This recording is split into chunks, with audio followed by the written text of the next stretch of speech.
नमस्कार, मैं नरेश शौकीन।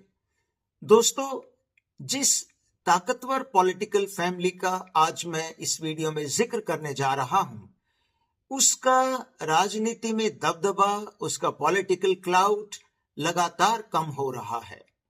वह पॉलिटिकल फैमिली दो खेमों में बटी हुई है और दोनों ही एक दूसरे के राजनीतिक शत्रु हैं। इस पॉलिटिकल डिनेस्टी के एक खेमे को आज भारतीय जनता पार्टी ने इतने जोर का झटका दिया है कि उससे उभर पाना उसके लिए बेहद कठिन होगा। जी हां, आप ठीक समझ रहे हैं, मेरा इशारा हरियाणा की चौटाला डिनेस्टी की ओर है। जो दुष्यंत चौटाला आज सुबह 11 बजे तक राज्य के डिप्टी चीफ मिनिस्टर थे, उन्हें बीजेपी ने इस तरह निकाल कर फेंक दिया जैसे कोई दूध से मक्खी को निकालकर फेंक देता है। पिछले 4.5 साल से दुष्यंत चौटाला की जेजेपी के 10 एमएलएस के समर्थन से हरियाणा में खट्टर सरकार चल रही थी। अब सिर्फ बीजेपी की सरकार है। नायब सैनी उसके नए मुख्यमंत्री हैं और 7 इंडिपेंडेंट एमएलएस के अलावा खुद दुष्यंत चौटाला की जननायक जनता पार्टी के 5 एमएलएस राज्य सरकार के समर्थन में खड़े हैं। दुष्यंत चौटाला के साथ वही हुआ है जिसे हम अंग्रेजी में पोएटिक जस्टिस कहते हैं। 4.5 साल पहले जब हरियाणा असेंबली इलेक्शंस की कैंपेनिंग चल रही थी, तो दुष्यंत चौटाला हर सभा में भाजपा को कोसते हुए लोगों को ये भरोसा दिला रहे थे, उनसे ये वादा कर रहे थे कि वो चुनाव के बाद किसी भी सूरत में बीजेपी या कांग्रेस की सरकार को समर्थन नहीं देंगे। और जैसे ही असेंबली इलेक्शंस के रिजल्ट आए और बीजेपी 90 सीट्स की असेंबली में 40 पे अटक गई, तो बिना बुलाए दुष्यंत चौटाला खट्टर साहब के दरवाजे पर जाकर खड़े हो गए और उनसे राजनीतिक सौदेबाजी की और परिणाम सबके सामने आया कि खट्टर सरकार बन गई और खुद दुष्यंत चौटाला उसमें डिप्टी सीएम बने। आज उनका सरकार से बेआबरू होकर बाहर जाना लोग सेलिब्रेट कर रहे हैं, क्योंकि उन्हें ये महसूस हुआ था कि दुष्यंत चौटाला ने कैंपेनिंग के दौरान उनके साथ जो वादे किए थे वो उससे मुकर गए और लोगों के साथ एक जबरदस्त विश्वासघात किया था। चौधरी देवीलाल, जिन्हें प्यार से लोग ताऊ कहकर बुलाते थे, वो चौटाला डिनेस्टी के पिलर ऑफ स्ट्रेंथ, उसके सबसे मजबूत स्तंभ रहे हैं। लेकिन इस परिवार का राजनीतिक सफर देवीलाल से पहले शुरू हो गया था।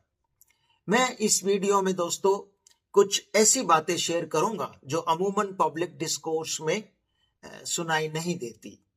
गुजारिश है कि वीडियो को आखिर तक देखें।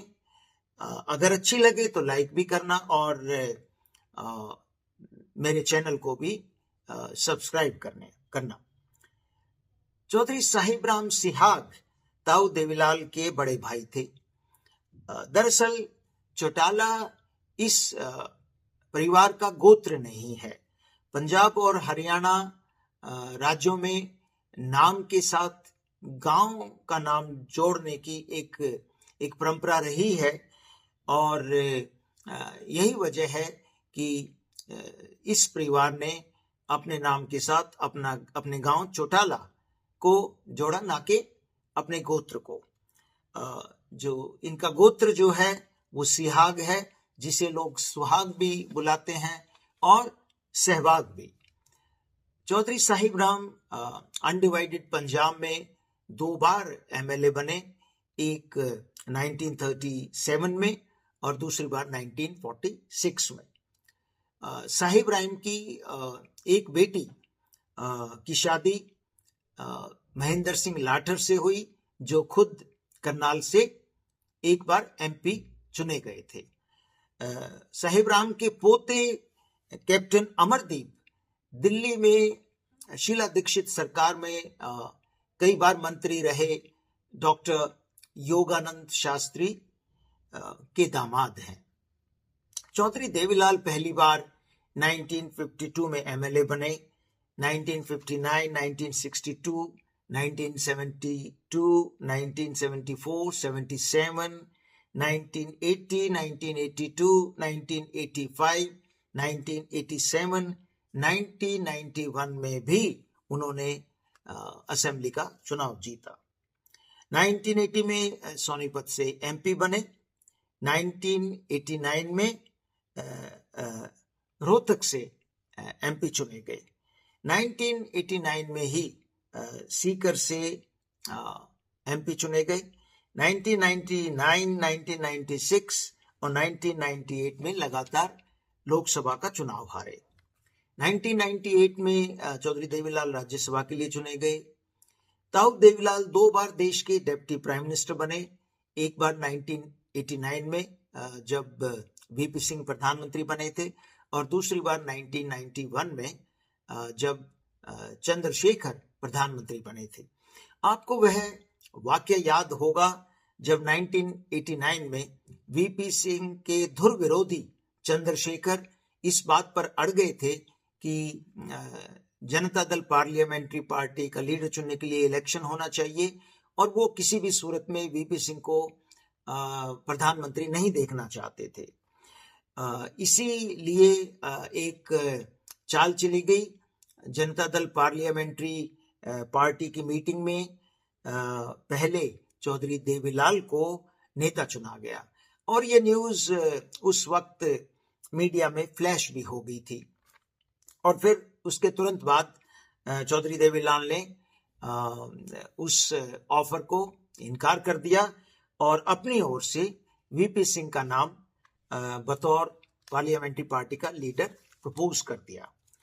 1982 असेंबली इलेक्शंस के बाद एक अप्रत्याशित घटना घटी थी, जिसका संबंध चौधरी देवीलाल से ही है।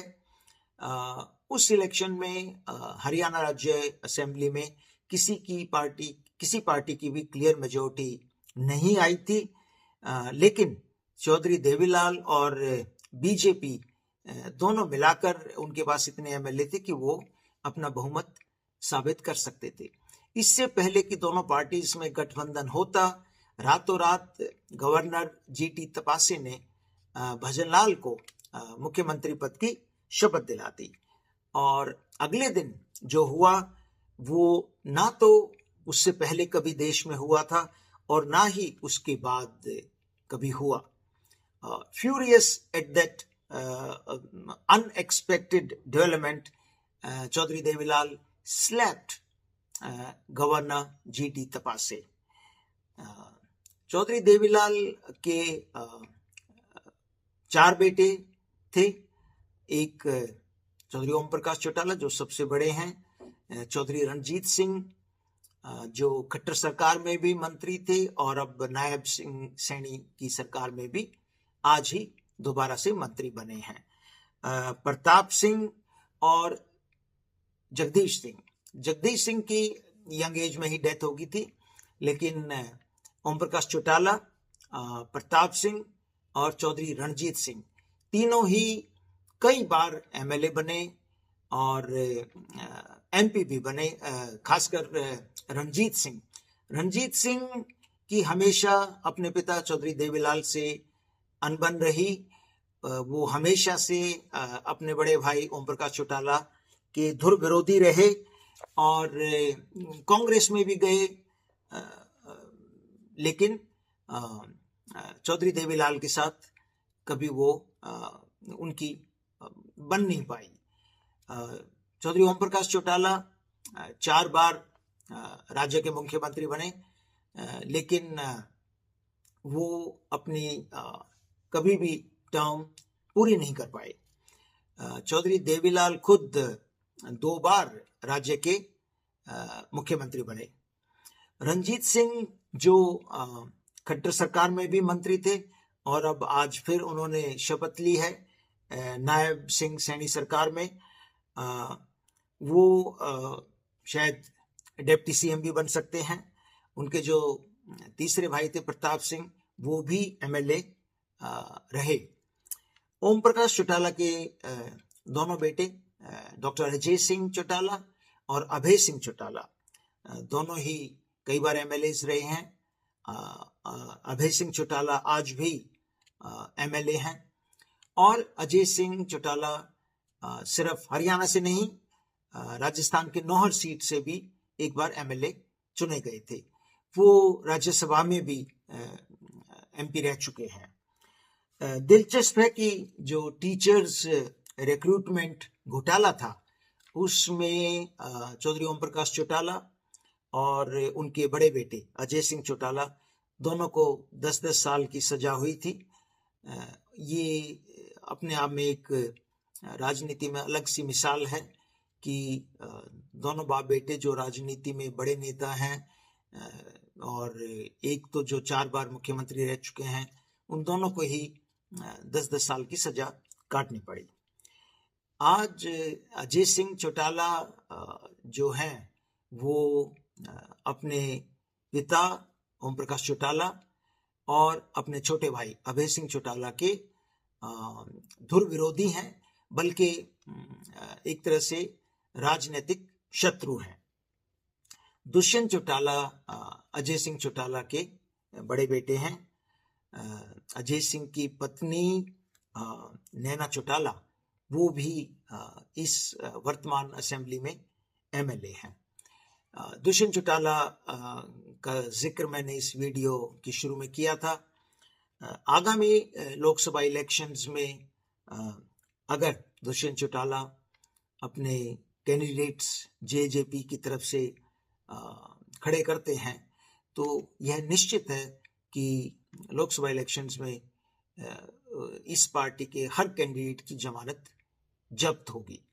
और ऐसा माना जा रहा है क्योंकि चारों तरफ से एक्सपर्ट्स की यही राय है कि हरियाणा में जो दुष्यंत चौटाला का कोर वोटर था वो बहुत ज़्यादा बिट्रेड फील कर रहा है, वो बहुत ज़्यादा नाराज़ है दुष्यंत चौटाला से।